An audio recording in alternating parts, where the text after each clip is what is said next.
Poursuivant leur démarche de visite des ambassades, les étudiants de Master 1 Presse Info et journalistes dans différents organes de presse de l'Université des sciences de l'information et de la communication, UNICIC sont reçus par l'ambassadeur de la République française accrédité en RDC, M. Rémi Maréchaux, dans sa résidence, sous la conduite de M. Roger Mbala, chef de la délégation.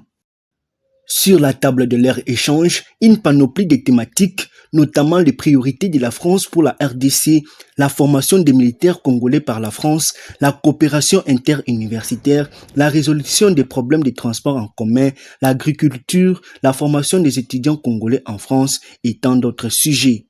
La première fois que je suis venu à Kinshasa, c'était en 1990, dans le cadre d'un voyage entre Paris et l'Afrique du Sud par la route.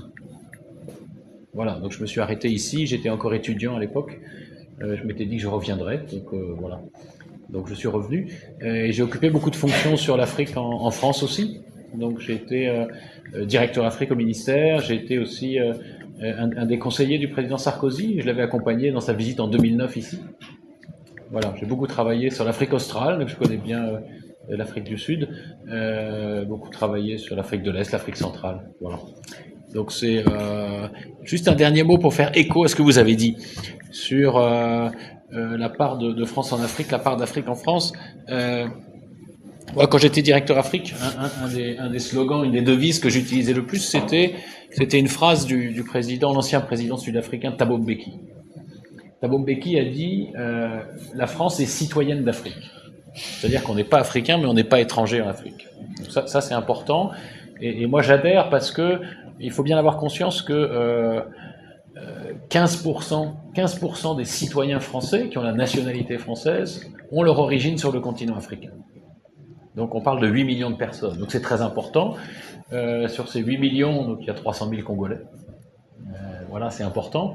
Et en réponse, c'est pour ça que en réponse un peu des années après à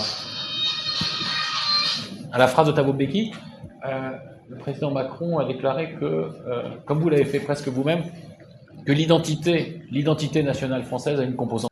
La République démocratique du Congo est le pays qui compte le plus de francophones au monde après la France, avec 37 millions de personnes locuteurs selon l'Observation internationale de la francophonie.